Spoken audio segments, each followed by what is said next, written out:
Ready start. इस वर्ष के राष्ट्रमंडल खेलों की अंतिम पदक तालिका में भारत भले ही चौथे स्थान पर रहा, लेकिन देश के खिलाड़ियों ने जैसा प्रदर्शन किया वह एक बेहतर भविष्य का संकेत है। हालांकि अंतर्राष्ट्रीय स्तर पर होने वाले हर अगले आयोजन में खेलों में जीत हासिल करने के लिए प्रतिस्पर्धा बढ़ती जा रही है।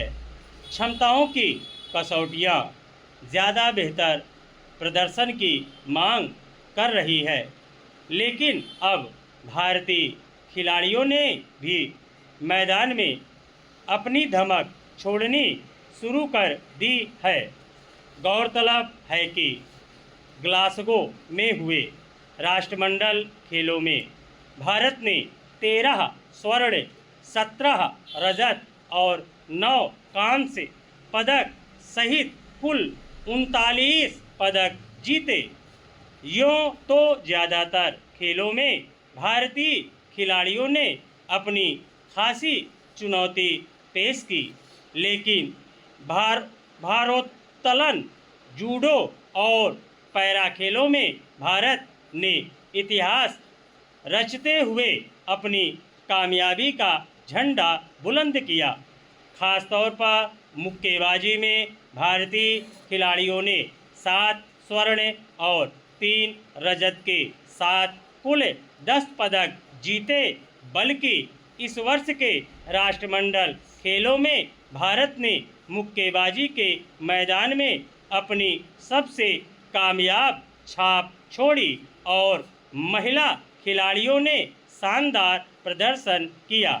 इसके अलावा एक ही राष्ट्रमंडल खेल में एथलेटिक्स में एक से ज़्यादा पदक जीतने वाले पहले भारतीय गुलवीर सिंह भी इस आयोजन में देश के लिए एक बड़ी उपलब्धि रहे।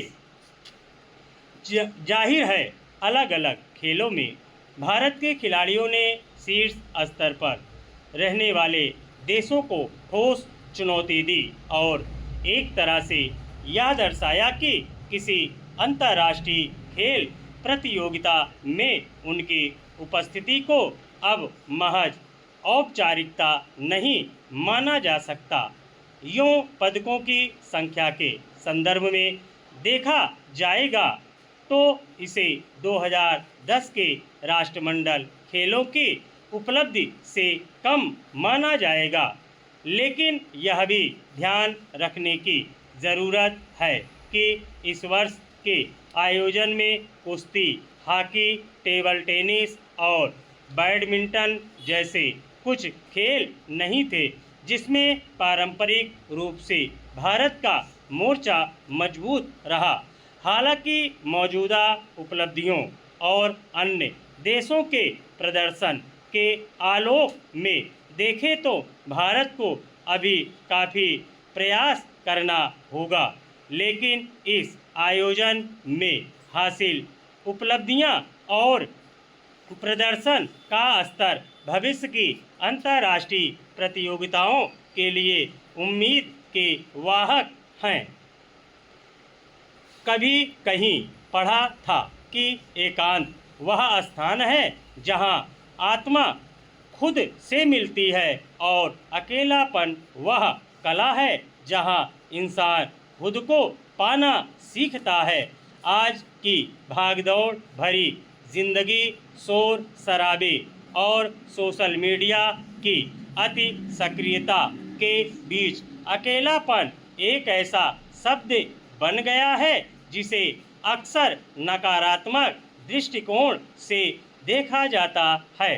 समाज में आमतौर पर माना जाता है कि जो व्यक्ति अकेला है वह उदास है, निराश है या किसी मानसिक तनाव से गुजर रहा है। मगर क्या वास्तव में ऐसा है? दर्शन शास्त्र, साहित्य और अध्यात्म की दृष्टि से देखें तो अकेलापन केवल एक स्थिति नहीं बल्कि एक गहरा अनुभव है। स्टॉप।